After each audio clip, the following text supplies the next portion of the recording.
Você está feliz com Jesus? Amém. Jesus está feliz com você? Amém. Glória a Deus.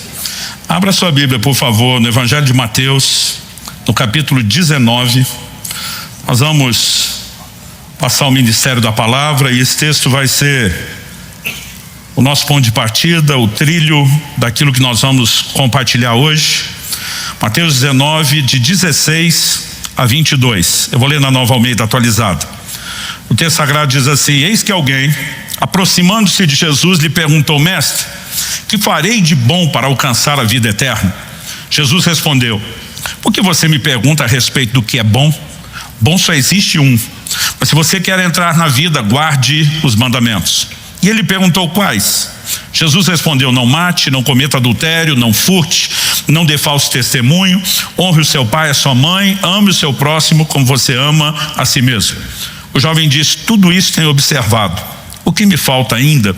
Jesus respondeu: se você quer ser perfeito, vá, venda os seus bens, dê o dinheiro aos pobres, e você terá um tesouro nos céus. Depois venha e siga-me. Mas o jovem, ouvindo essa palavra, retirou-se triste, porque era dono de muitas propriedades. Meu Deus, nós declaramos nossa confiança e total dependência no Senhor, na ação do Teu Espírito, na expressão da Tua graça, para que possamos ser guiados não apenas a um lugar de entendimento, compreensão espiritual da Tua palavra, mas também, ó Deus, nós oramos que ela produza despertamento, que ela encontre em nós lugar de resposta e que aquilo que de fato o Senhor tem planejado para esse tempo, para essa hora, possa se cumprir no coração de cada um de nós. Nós declaramos isso em nome de Jesus. Amém. Bom, o Senhor Jesus é abordado por um jovem e a Bíblia não menciona o seu nome. Pela ausência de nome, nós passamos a tratá-lo por um apelido relacionado às suas posses. O verso 22 diz que ele era dono de muitas propriedades e normalmente nos referimos a esse jovem apenas, como sendo um jovem rico. Mas nós temos uma dinâmica muito interessante aqui nessa conversa. Por exemplo, ele pergunta a Jesus: o que farei de bom para alcançar a vida eterna? Como se a vida eterna dependesse de alguma prática que gerasse mérito. E Jesus responde para ele dizendo: bom não é aquilo que você imagina que pode fazer. Bom é um só. Bom é o Deus que amorosa, graciosa, misericordiosamente oferece salvação. A salvação não depende de atos de bondade. Mas quando o Senhor Jesus responde a respeito disso, ele diz: se quer entrar na vida, guarde os mandamentos. Importante entender o contexto. Jesus não está falando com o tipo de gente que hoje a gente rotularia como um incrédulo, um completo ignorante a respeito das coisas de Deus. Era alguém que conhecia a Bíblia da sua época. E quando Jesus fala a respeito de guardar os mandamentos, isso também não envolve mérito. Nós sabemos que até mesmo a obediência é uma expressão da fé, e a fé sempre esteve relacionada com a salvação. Mesmo quando olhamos para os povos da antiga aliança, Jesus, se dirigindo aos judeus do Antigo Testamento, diz em João 5,39: examinais as escrituras, porque julgais ter nelas a vida eterna. As mesmas escrituras que sinalizam a obra de salvação em Cristo também nos apresentam mandamentos que devemos obedecer. Então Jesus não está falando apenas de uma obediência no sentido meritório, mas da expressão de fé. Curioso, no entanto, é que o jovem insiste: quais mandamentos? E Jesus resume aquilo que talvez a gente chamaria dos principais mandamentos da lei. Mas a resposta dele é: tudo isso tenho observado. O Evangelho de Marcos ainda acrescenta uma frase: tudo isso tenho observado desde a minha juventude. Ele ainda é chamado de jovem, não é um idoso, não é um ancião, mas ele está dizendo: já faz um bom tempo que eu ando, que eu caminho nessas práticas. Mas a pergunta que me chama a atenção e eu quero destacar aqui é feita no verso 20: o que me falta ainda? Esse jovem tinha tudo que muita gente almeja e deseja ter, mas ele está numa crise. Ele está incompleto, ele está insatisfeito. E eu quero dar um rótulo para essa crise, que será o tema da minha mensagem hoje: a crise da estabilidade. Muitos de nós passamos a vida almejando talvez alcançar o que esse jovem já tinha: estabilidade em todas as áreas. Vamos começar falando a respeito de estabilidade financeira. Alguém quer adjetivado como rico, dono de muitas propriedades. Ele estava numa boa situação. Eu brinco às vezes conversando com pessoas que eu passei boa parte da vida vendendo o almoço para comer a janta, né? Você está praticamente no modo de sobrevivência, mas você fica projetando, sonhando, né? Haverá um dia onde talvez a gente entre no modo tranquilidade, né? No modo sossego, ou quem sabe até um pouco mais.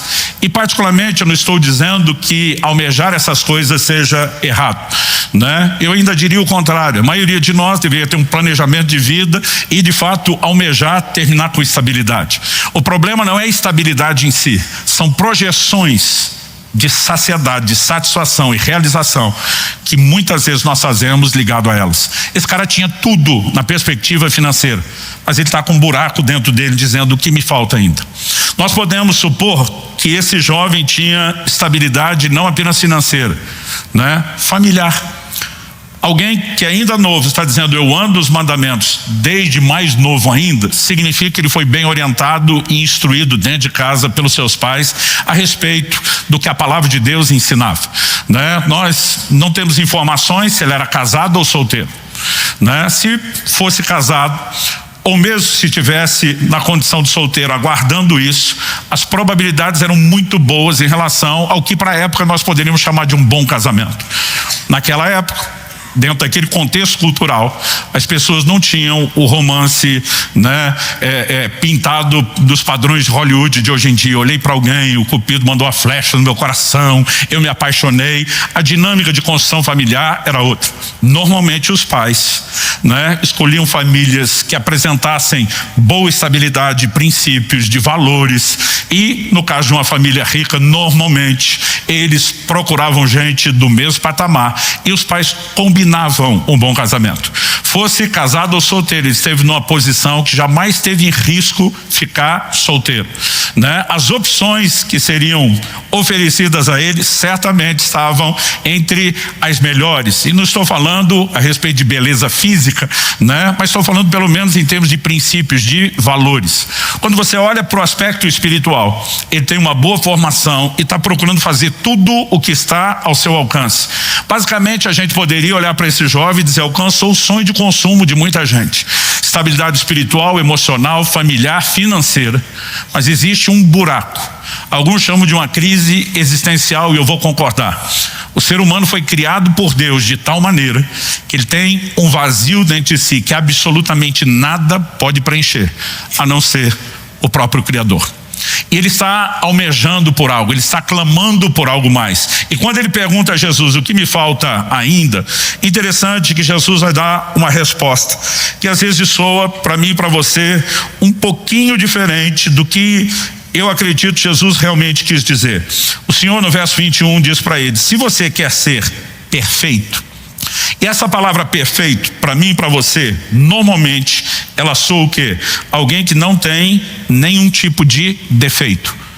Mas não é a respeito disso que Jesus está dizendo. Quando você olha a palavra traduzida perfeito, no original grego teleios, ela significa levado a seu fim, finalizado, que não carece de nada necessário para estar completo. Ela tem uma ideia de integridade, muito mais no sentido do ser inteiro do que só perfeição. Perfeito no sentido de completo, estado terminado, né? Também é uma tradução que cabe, não é à toa que a palavra perfeito aparece. Mas, particularmente, esse homem está externando para Jesus: eu tenho um vazio. E Jesus responde: se você quer ser completo, se você quer ser preenchido, eu tenho uma proposta para você. E aqui talvez seja o ponto principal daquilo que nós temos que observar num texto como esse. Não apenas o vazio, a crise que esse homem carrega, mas a proposta que Jesus fará para ele. A verdade é que a gente também precisa observar que esse homem sai do jeito que chegou, ou talvez pior. Eu já vi pregadores empolgados falando do poder transformador de Cristo, dizer: nunca ninguém foi a Jesus e voltou do mesmo jeito. Bom, esse jovem voltou do mesmo jeito ou pior. Porque a questão não é se você vai a Jesus e nem se Jesus tem ou não o poder de te transformar. É que se você não agir de forma correta diante daquele que tem o poder de transformar e preencher, isso não será suficiente. Agora, o motivo dele sair tão triste é quando Jesus propôs algo, ele disse: para mim não dá. A proposta que Jesus fez para ele, na verdade, não era feita para todo discípulo. Mas para esse homem, de uma maneira muito específica, Jesus diz: vá, venda tudo que tem. O Senhor não diz para vender metade. Aliás, Zaqueu, empolgado em arrependimento, ele diz: eu vou dar metade dos meus bens aos pobres. Ele não estava falando de se livrar de tudo. Se em alguma coisa defraudei alguém, vou restituir. Jesus olha e diz: chegou a salvação. E o homem não estava necessariamente abrindo mão da outra metade. Nós precisamos entender que o que Jesus falou para esse jovem, ele não falou para todo mundo, mas o princípio por trás do que ele falou para esse jovem é algo que, se devidamente entendido, serve para todos nós, ainda que não haja exigência de abrirmos mão de tudo. Nós temos alguém que havia abraçado essas coisas de tal maneira, dando a elas tamanha importância, a ponto de olhar para Jesus e dizer: eu desisto de você, mas não dessas coisas. E basicamente Jesus está dizendo: se você quer ser cheio, se você quer ser preenchido, e só eu posso ocupar esse lugar, eu quero que você bote fora a concorrência, aquilo que disputa o meu lugar, e me deixe entrar de verdade, me deixe entrar para valer. É interessante como, quando falamos dessa área material e financeira, o quão insaciável o ser humano pode ser, mesmo diante dos maiores ganhos. E olhando para a própria palavra de Deus, não apenas pela estatística de como as pessoas se comportam, a verdade é que isso está ligado à natureza humana. Eclesiastes capítulo 5, verso 10, a Bíblia diz: quem ama o dinheiro jamais se fartará de dinheiro, e quem ama a abundância nunca ficará satisfeito com o que ganha. Em Eclesiastes capítulo 6, verso 7, nós lemos: todo o trabalho do ser humano é para a sua boca, contudo o seu apetite nunca se satisfaz. Curioso é quem escreveu isso, Salomão, e daqui a pouco nós vamos falar dele, do que ele viveu, e como, tendo alcançado aquilo que seria o sonho da maioria de nós, no final ele diz: é tudo vaidade e correr atrás do vento. Mas a verdade é que o ser humano, ele acaba se tornando insaciável em relação aos seus ganhos. Por quê? Porque se riqueza, se prosperidade preenchesse o vazio das pessoas, em algum momento elas não buscariam por mais. Mas a verdade é que não importa o quanto a pessoa tem, há um buraco dentro delas gritando por alguma coisa que elas não sabem explicar. E as pessoas tentam preencher e satisfazer esse vazio com as mais distintas propostas. Tem pessoas que simplesmente olham e dizem: uma carreira profissional de sucesso para mim é suficiente para a realização. Outros às vezes não estão tão preocupados com uma carreira profissional séria, sacrifício, eles querem curtir a vida adoidado. Mas a verdade é que todo mundo está procurando de alguma forma realização. E a pergunta a ser feita é: o que nós, que temos acesso à palavra de Deus, ao entendimento de princípios, o que é que nós de fato acreditamos? Porque quando eu olho para a estabilidade desse jovem, toda a crise que ele está, eu honestamente posso dizer que a confusão que havia nos valores dele não é muito diferente daquela que às vezes nós estamos encontrando no nosso meio. Nós não estamos falando daquele ímpio que não quer saber de Deus. Nós estamos falando de alguém que queria andar na palavra, que se aproxima de Jesus para perguntar, no entanto não está disposto a levar as coisas até o fim e tratá-las da forma como deveriam ser tratadas. Nesse aspecto, eu diria que esse jovem pode retratar muito daquilo que eu e você temos vivido e experimentado.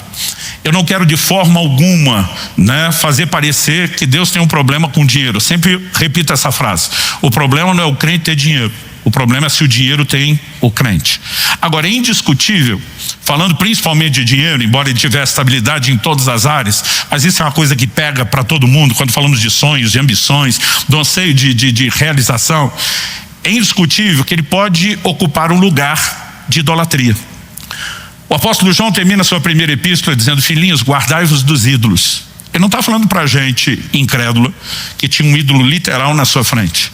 Ele está dizendo, ou escrevendo, para aqueles que já tiveram um encontro com Cristo, nasceram de novo, mas ele está dizendo: existem alguns ídolos que ainda estão na vida de vocês. Colossenses 3,5 diz que a avareza é idolatria. Quando eu e você supervalorizamos o dinheiro ou as coisas materiais, nós, muitas vezes sem perceber, estamos colocando diante de Deus um verdadeiro concorrente. Aliás, Jesus disse: você não pode servir a dois senhores, Mateus 6, ou você vai servir a um e agradar um e desagradar o outro, ou vai amar um, odiar o outro. Ele diz, não dá para servir dois senhores. E no final ele termina e pontua dizendo, vocês não podem servir a Deus e o dinheiro. Aqui ele não está falando sobre ter, ele está falando sobre servir. Mas a verdade é que na vida dos discípulos de Jesus, essa é uma de várias áreas que pode se tornar um verdadeiro ídolo. Talvez na minha e na sua vida hajam outras áreas que se mesclem ao assunto. O desejo de sucesso profissional, às vezes até ministerial, outras ambições. Mas a verdade é que nós podemos ter ídolos que concorrem com o lugar de importância dele. E ao concorrerem com o lugar de importância dele, também roubam a capacidade que só Jesus tem de nos preencher. Eu não estou negando que o Evangelho tem o poder de transformação em todas as áreas e que as bênçãos de Deus não possam incluir todas as áreas da nossa vida, mesmo aqui e agora. Mas, observando principalmente as últimas décadas, isso tem se acentuado mais do que ao longo de toda a história do Evangelho. Nós temos um Evangelho se tornando cada vez mais antropocêntrico, o homem no centro, do que cristocêntrico, Cristo no centro. Muitas vezes a maneira como alguns pregadores estão anunciando e propagando partes da verdade da palavra de Deus, mas distorcidas em relação ao seu todo, ao seu contexto, me faz parecer que os papéis estão se invertendo. Nós estamos cada vez mais nos tornando senhores e Deus é que está se tornando o nosso servo. Repito, não estou dizendo, que Deus não possa fazer algo na sua vida aqui e agora. Mas Paulo em 1 Coríntios capítulo 15 disse, é só para essa vida que esperamos em Cristo. Nós somos de todos os homens os mais dignos de lástima. Ou seja, ele está dizendo, nós não podemos esperar só para essa vida. O Evangelho, antes de mais nada, tem um desenho eterno. E daqui a pouco eu vou falar da estabilidade eterna. Mas isso também não significa que nós não possamos esperar por uma ação de Deus aqui agora. Nós não devemos esperar só por isso. Mas eu olho para os países de terceiro mundo, que é onde o Evangelho mais cresce no mundo. E você vê que a essência, a pregação do Evangelho generalizando, e toda generalização injusta com alguns grupos, mas generalizando, a pregação se tornou mais ou menos assim, venha Jesus, ele vai resolver seus problemas financeiros, seus problemas de saúde, seus problemas familiares. Basicamente, Jesus tem se tornado a ponte para que a gente tenha uma qualidade de vida terrena melhor. E aí você se pergunta por que é que nos países de primeiro mundo o Evangelho, em vez de crescer, decresce. E quando você questiona aquelas pessoas que ouvem o Evangelho que nós pregamos no terceiro mundo, eles dizem, eu não preciso de Jesus para ter o dinheiro que vocês estão dizendo, nós já temos isso sem ele. Eu não preciso de Jesus para garantir saúde, nós temos um sistema de saúde e recursos para bancar as nossas necessidades. E a verdade é que nós não estamos percebendo a longo prazo o tamanho do dano que essa distorção vai gerar. A verdade é que nós temos uma geração de crentes insatisfeitos, talvez como nunca antes. Nós somos hoje, de acordo com o último censo, perto de 60 milhões de evangélicos. Desde que eram uns 30, depois 40, 50. Algumas estatísticas elas vêm se mantendo parecidas. Para cada um crente firme que nós temos hoje dentro da igreja, nós temos do lado de fora um desviado. Alguém que um dia professou a nossa fé e hoje desistiu dela. A pergunta é, por que tanta desistência? Sem eximir as pessoas das suas responsabilidades, das suas escolhas. Eu diria que a igreja, a instituição de uma forma geral, ela tem se tornado cúmplice desse problema, porque nós pregamos um evangelho de soluções terrenas, que não é exatamente bíblico, nem a promessa de Deus. Nós criamos algumas fantasias, ao longo do tempo as pessoas se decepcionam por não ter alcançado aquilo que foram levadas a acreditar que deveriam esperar.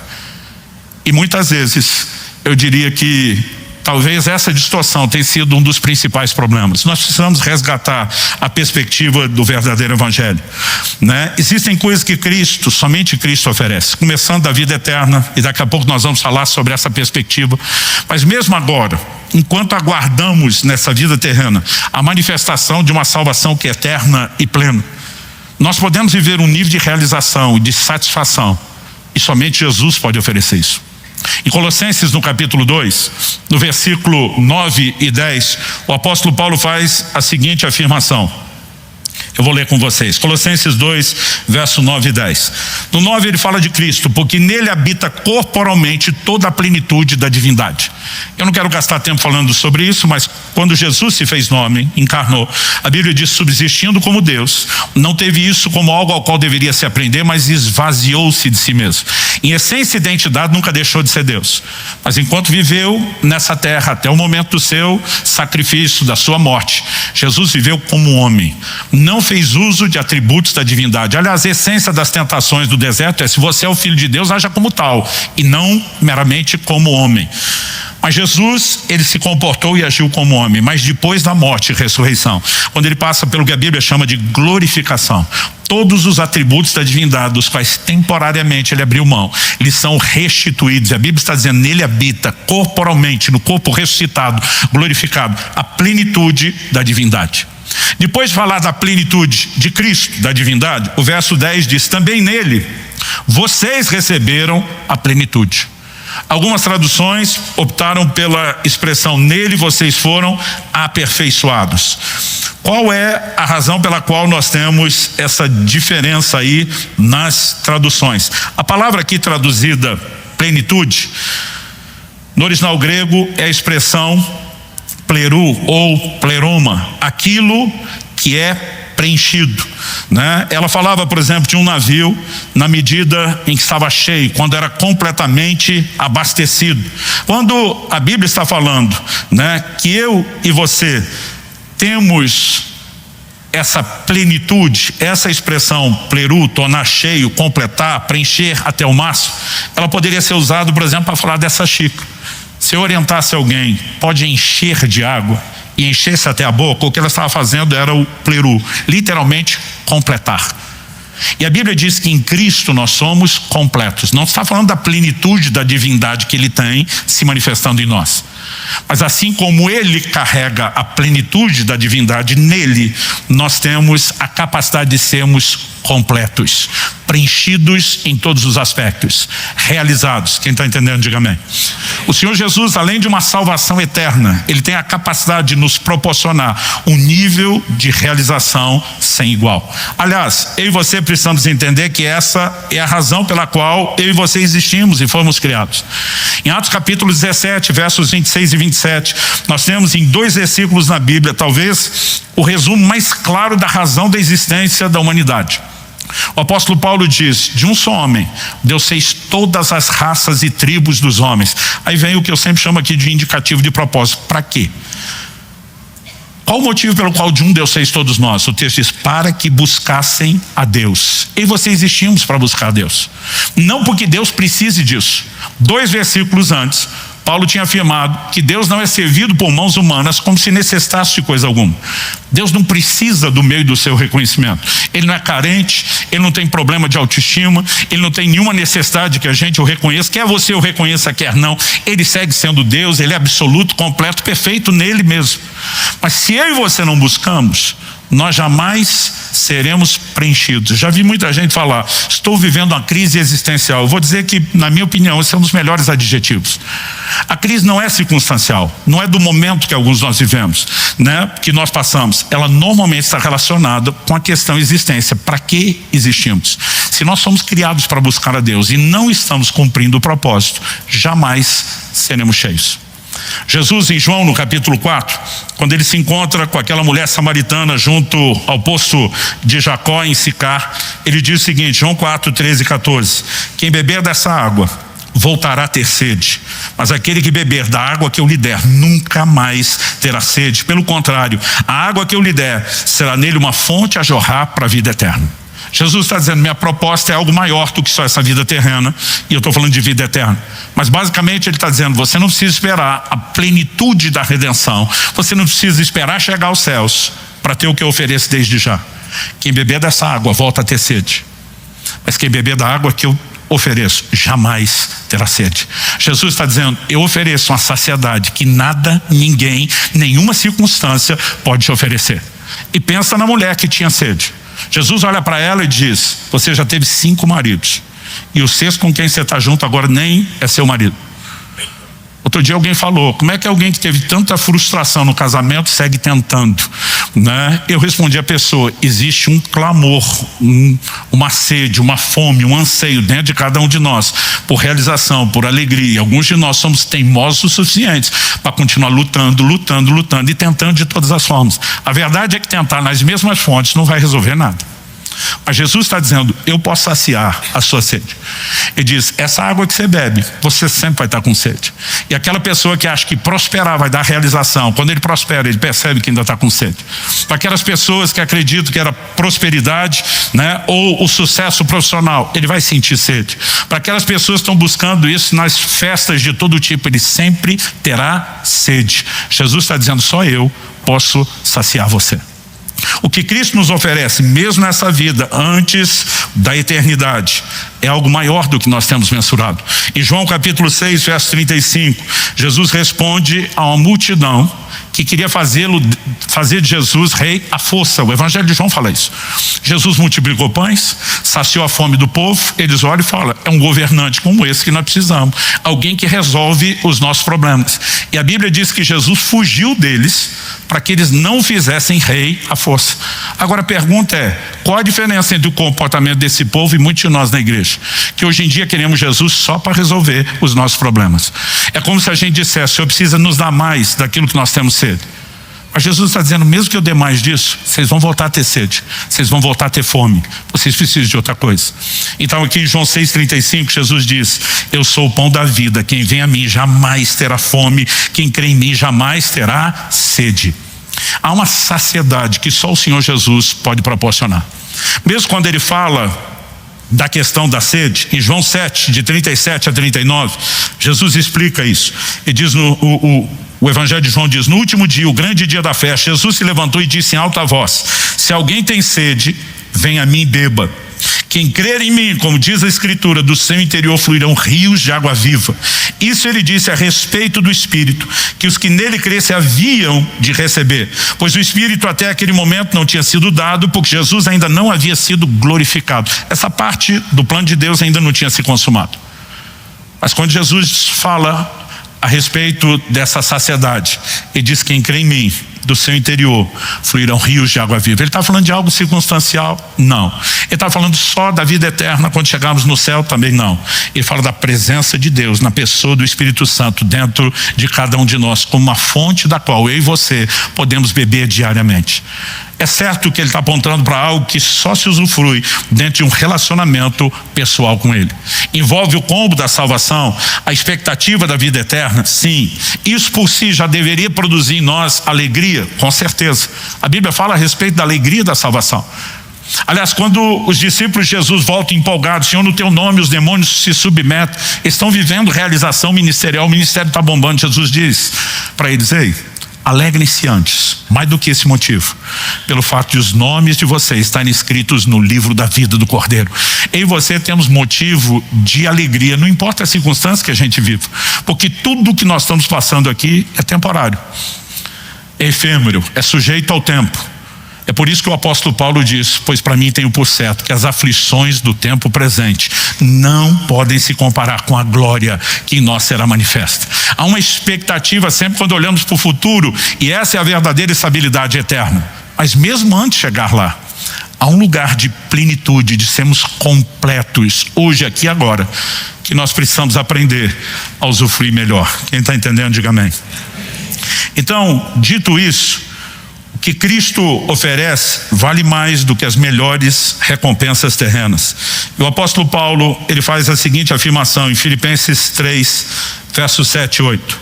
Mas o que para mim era lucro, isso considerei perda por causa de Cristo. Interessante que ele vai usar uma terminologia aqui que faz parte de um linguajar monetário, financeiro, econômico, ganho e perda. Algumas traduções dizem lucro, outras ganho. Mas o apóstolo Paulo não está falando de valores materiais. Basicamente, ele está falando de outros valores. Ele está falando de importância. O que para mim era importante, o que para mim tinha muito valor, desvalorizou, perdeu importância. Por que perdeu importância? Pelo conhecimento de algo ainda mais importante. É quando eu e você entramos naquele modo, não apenas de assentimento mental, mas de percepção do valor, da importância que Cristo tem, que as outras coisas começam a perder a sua importância e o seu valor. E a razão pela qual Deus espera que eu e você acessemos esse lugar é porque somente o Senhor Jesus pode nos saciar e preencher, quando nenhuma dessas coisas poderão nos saciar ou preencher. Quando era garoto e li esse texto, que para mim era lucro, isso considerei perda, eu achava que Paulo estava falando da história de muitos de nós, que antes de nos converter, batemos em muita porta, corremos atrás de muitas tentativas de realizações e depois a gente chega a uma conclusão, né? Essas coisas podem parecer importantes, pode parecer o seu valor, mas o fim delas claramente é a morte. Mas Paulo não está falando de pecado. Se você olhar os versículos antes, ele está falando, na verdade, né, de performance religiosa. Ele não está nem falando de coisa ruim. Mas Paulo também não limita o que ele está falando a algo negativo. A expressão que ele usa no verso 8 é que por causa dele eu perdi todas as coisas. Então aqui não importa se são coisas boas ou ruins, porque nada pode concorrer com o lugar de importância dele. Eu tenho vivido uma jornada de crescimento progressivo desde 2008.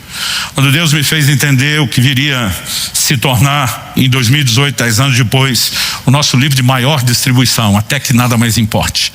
Todos nós precisamos chegar a um lugar de entendimento da importância de Cristo, diante do qual as outras coisas percam o seu valor e a sua importância. Mas isso não é a descoberta do não crente. Quer você olhe para o ensino bíblico, né, as pessoas a quem essas instruções foram dirigidas, ou até mesmo o contexto do jovem rico que nós estamos apresentando, nós estamos falando de gente que, né, pelo menos o jovem rico, dentro do conhecimento que ele tinha na época, ele já estava no caminho. Jesus faz uma proposta de algo mais profundo, mas é alguém que diz: eu tenho guardado esses mandamentos desde a minha juventude. A verdade é que essa expressão, quando Paulo diz, considero tudo como perda por causa da sublimidade do conhecimento. Outras traduções, em vez de sublimidade, usam a expressão excelência, outras suprema grandeza. Essa palavra no original grego é a palavra hiperusso. Hiperusso fala daquilo que se eleva, daquilo que se destaca, daquilo que se, né, que sobressai. Na verdade, ela fala de proeminência. E particularmente eu não creio que Paulo está dizendo da proeminência do conhecimento. Ele está falando do conhecimento do proeminente, daquele que se destaca, daquele que se torna o mais importante. Quando eu e você entendemos que nada, absolutamente nada, concorre com o lugar de importância do Senhor Jesus e atribuímos a devida importância, a tendência é que as outras coisas percam completamente o seu valor. E a razão pela qual Deus quer que essas coisas não sejam tão importantes não é nem porque a gente diria elas não são necessárias, para a realização não são. Mas Jesus diz: busque em primeiro lugar o reino de Deus, a sua justiça, e o resto vai ser acrescentado. Parece que quanto menos nos interessamos nessas coisas, mais facilmente somos colocados numa posição de poder recebê-las. Até porque nós falamos que a relação com o dinheiro pode ganhar contornos de idolatria. O mesmo Jesus que diz: vocês não podem servir a Deus e as riquezas, ele também tem nos ensinado que quando o lugar de Deus é garantido em primeiro lugar, essas outras coisas que deixam de ser concorrência, elas podem ser trazidas na nossa vida. Eu não estou sugerindo que você não deva ter um programa de vida para terminar com estabilidade, mas estou dizendo, se você acha que isso vai preencher o seu coração, é um grande engano. Nós precisamos fazer de Cristo aquele que nos preenche completamente. Quem está entendendo, diga amém. Agora, quando falamos da verdadeira estabilidade, gente, ela é eterna. O apóstolo Paulo diz em 1 Timóteo 6, verso 17: exorta os ricos desse mundo. Então tínhamos ricos nas igrejas. Elas não eram compostas somente pelos que, né, como adjetivo social seriam chamados de pobres. Isso significa o quê? Que nem todo mundo tinha a mesma exigência que o jovem rico teve. Vai e vende tudo que tem se quiser me seguir. Mas ele diz assim: exorta os ricos desse mundo que não confiem na estabilidade das riquezas. O não confia, não faça do dinheiro, da prosperidade, do sucesso, da estabilidade, o seu Deus. Mas ele também usa uma frase interessante: não confie na instabilidade das riquezas. Quando as pessoas finalmente saem do modo que muitos de nós vivemos por muito tempo, alguns ainda estão nele, de vender o almoço para comer a janta, e entram no lugar da estabilidade, né? Parece algo para nós assim de uma grande necessidade de atingirmos, mas a Bíblia está dizendo que não importa o quanto você tenha, a perspectiva espiritual é instabilidade, porque a verdade é que hoje você tem, amanhã você pode não ter mais. Eles na época já viviam um império mundial, Roma governando o mundo todo, ou seja, haviam decisões que afetavam o mundo de seus dias, mas comparado com o nível de globalização que nós vivemos hoje, nem pensar. O que acontece para um lado do planeta pode afetar completamente outro. Existem N situações que estão fora do nosso controle. Minha geração, por exemplo, jamais sonhou ter que lidar com a pandemia como tivemos anos atrás, e nem com o encolhimento financeiro que isso proporcionou. Nada daquilo que nós imaginamos ser estabilidade é de fato estabilidade. E nós temos criado mitos no nosso meio cristão evangélico de que o dinheiro do crente é intocável. E eu chamo isso de mito porque o próprio Jesus diz em Mateus 6, de 19 a 21, junta tesouros no céu. Porque diz aqui na terra, a traça e a ferrugem consome, corroem, e os ladrões minam e roubam. Nossa geração não lida tanto com o problema da traça. Mas eu vi isso já na geração dos meus pais. Eu via muita história. Uma roupa cara, que investir o dinheiro guardado, daqui a pouco pega comida de traça. Ou seja, dinheiro e recurso perdido. Antigamente as reservas de dinheiro não eram o papel que hoje nós quase nem usamos, quase tudo é crédito digital, Eram metais. Às vezes a pessoa tinha estocado, reservado, escondido, guardado os seus recursos, e de repente ia descobrir que a ferrugem estava comendo solta. Ou seja, não há garantias de que não haja perda. Aliás, Jesus diz aqui, os ladrões minam e roubam, e está falando para os seus discípulos. De onde foi que nós tiramos a ideia que o crente que dizima não é roubado? Ah, pastor, está lá no livro de Malaquias. Eu sei o que tem no livro de Malaquias. O Senhor diz, eu vou repreender o devorador. Do que é que Deus está falando? Aquele povo, por uma desobediência liberada, estava debaixo de juízo.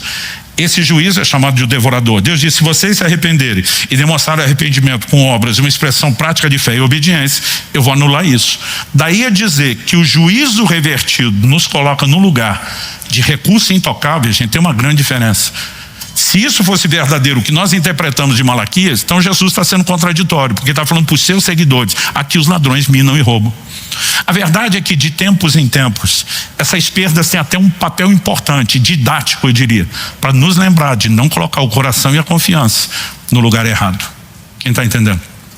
A verdadeira estabilidade é eterna, e nós jamais devemos deixar de investir nela. Isso não significa que você não possa ter recursos aqui na terra. A definição bíblica de riqueza não é quanto dinheiro você tem, é o que você faz com o dinheiro que você tem. Então ele diz, exorta os ricos desse mundo a que sejam generosos, prontos em dar, dispostos a repartir. Dessa forma, eles vão juntar um tesouro eterno. No entanto, o mesmo texto que fala sobre isso, também diz que Deus nos proporciona tudo ricamente para o nosso aprazimento. Eu não estou aqui tentando azedar o sonho de ninguém, mas se você está colocando uma projeção de realização para quando alcançar o sonho, eu quero te avisar e te advertir, você só vai se decepcionar, porque nada disso vai proporcionar o nível de realização que somente o Senhor Jesus pode proporcionar. Quem está entendendo, diga amém. Me permita ler uma declaração de Salomão, homem que talvez como nenhum outro alcançou riqueza, sucesso, glória, fama, realizações. Eclesiastes 2, de 4 a 11, ele diz, empreendi grandes obras, construí casas, no plural, plantei vinhas para mim, fiz jardins e pomares para mim, e neles plantei árvores frutíferas de toda a espécie. Fiz para mim tanques de águas para com eles regar o bosque em que reverdeciam as árvores. Comprei escravos e escravas e tive escravos que nasceram em minha casa. Também tive bois e ovelhas, mais do que tiveram todos os que viveram em Jerusalém antes de mim. Amontoei também para mim prata e ouro e tesouros de reis e de províncias. Provi-me de cantores e cantoras, das delícias dos filhos dos homens, mulheres e mais mulheres. Eu me tornei importante, superei todos os que viveram antes de mim em Jerusalém, e a minha sabedoria nunca me abandonou. Tudo aquilo que meus olhos desejaram, eu não lhes neguei, nem privei meu coração de alegria alguma, pois eu me alegrava com todas as minhas fadigas, e isso era recompensa por todas elas. E a pergunta é, esse cara era feliz, não era? Ele termina dizendo, considerei todas as obras que minhas mãos fizeram, e também o trabalho que eu com fadiga havia feito, e eis que tudo era vaidade e correr atrás do vento, e nenhum proveito havia debaixo do sol. É por isso que ele vai terminar o livro de Eclesiastes dizendo no capítulo 12, verso 1, lembre-se do seu Criador nos dias da sua mocidade, antes que venham os maus dias e cheguem os anos em que você dirá, não tenho neles prazer. E termina o livro, os dois últimos versículos, 13 e 14 de Eclesiastes 12, dizendo, de tudo que se ouviu a conclusão é essa, tema a Deus, guarde os seus mandamentos, porque isso é o dever de cada pessoa, porque Deus há de trazer a juízo todas as obras, até as que estão escondidas, quer sejam boas, quer sejam más. No final das contas, o homem que teve mais do que o jovem rico, que teve tudo aquilo, né, ou mais um pouco do que tudo o que a maioria de nós já pôde ter sonhado ter. Ele está dizendo, não é isso que importa. E muitas vezes nós temos criado uma distorção dentro do evangelho, onde em vez de Jesus ser aquele que nos satisfaz, ele apenas é o meio para nós conseguirmos as coisas que não satisfazem. E essa inversão tem custado caro, e nós precisamos mudar isso.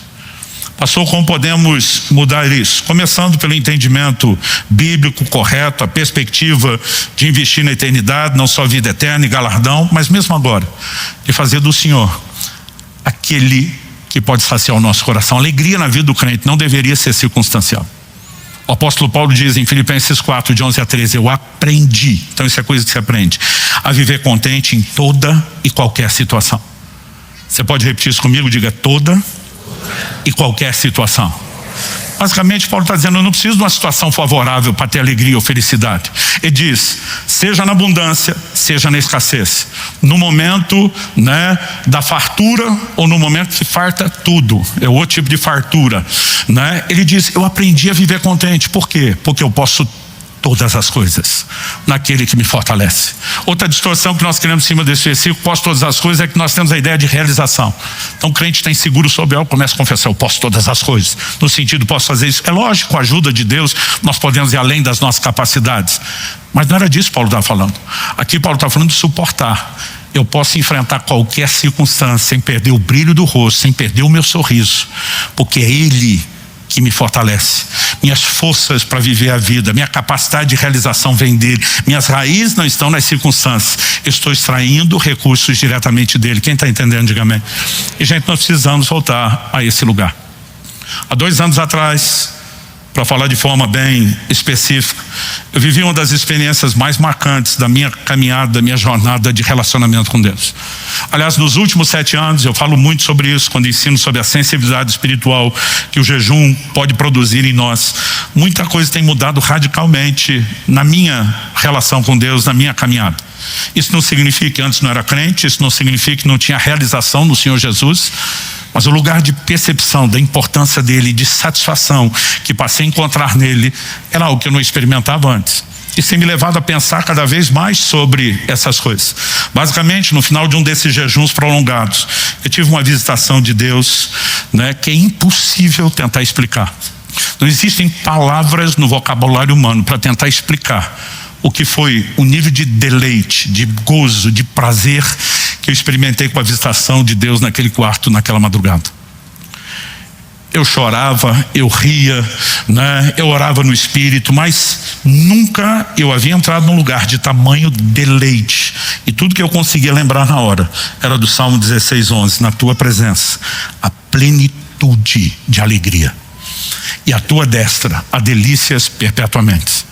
Se é só na presença dele que nós vamos ter alegria completa, por que é que nós perdemos tanto tempo que poderíamos estar com ele, correndo atrás dessa alegria em outras fontes? Repito, eu não estou dizendo que você não possa ter as coisas, mas se fazemos das coisas uma fonte de satisfação, nós não apenas vamos nos frustrar porque elas não satisfazem, como podemos perder de vista aquele que pode nos satisfazer.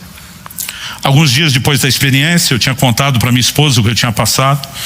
Ela me aborda um dia em casa e fala assim, eu te conheço bem o suficiente para saber que você está em crise. Eu falei, estou em crise, e uma crise profunda. Ela falou, o que está rolando? Ela me viu muito introspectivo, percebeu o comportamento. Eu falei, amor, isso foi há 2 anos atrás. Então nós estávamos para completar 28 anos casados, já fizemos mais de 30. Eu falei, os primeiros 20 anos do nosso casamento, a gente viveu só semeadura, não tinha colheita. E tinha tanta coisa que a gente queria, mas não podia ter. Ela faz uma cara de estar pensando e diz, é verdade. Eu falei, esses últimos 8 anos, nós passamos a viver a colheita da semeadura dos primeiros 20. Eu falei, mas agora que a gente pode ter, eu não quero mais. Ela olha para mim e diz, isso deve ser bom, deve ser sinal de maturidade. Eu falei, tomara, porque se não for maturidade é autossabotagem. E eu não quero estar no lugar de autossabotagem. Mas ela falou, qual exatamente a crise? Porque se você pode ter e não quer mais, é só não ter. né? Aquilo que você um dia quis e não quer mais. Eu falei, não, a crise não é essa. Ela falou, qual é a crise? Eu falei, a crise. Isso ainda me dói toda vez que eu toco no assunto. É porque que nós perdemos tanto tempo querendo essas coisas.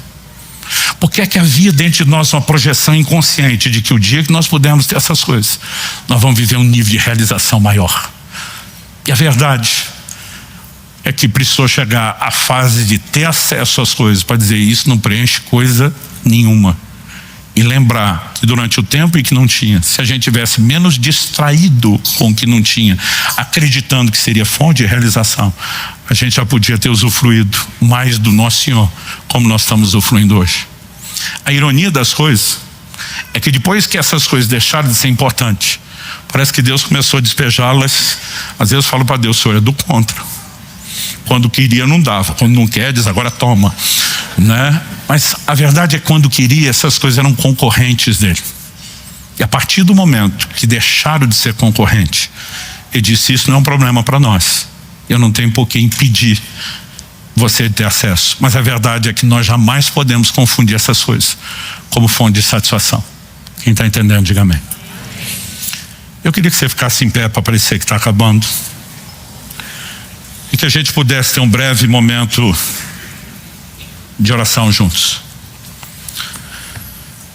Pai, eu oro por cada um dos meus irmãos e irmãs nesse lugar, por aqueles que nos acompanham por essa transmissão ao vivo e mesmo posteriormente à gravação.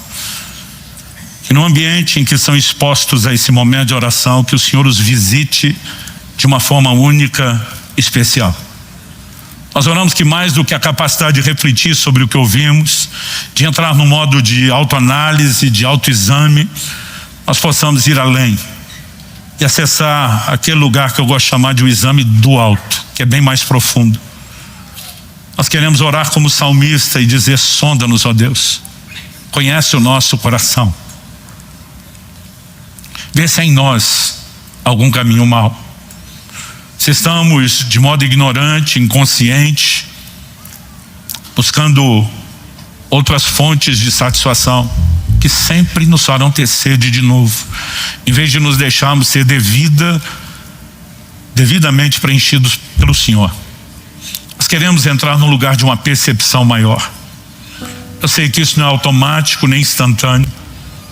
Eu olho para trás e vejo que alguns anos atrás, mesmo vivendo uma vida cristã que podia ser referência para tantos, ainda havia uma capacidade bem reduzida de desfrutar da realização que só o Senhor pode proporcionar. Eu sou grato porque o Senhor, na sua bondade e misericórdia, tem me guiado a esse lugar de entendimento e crescimento.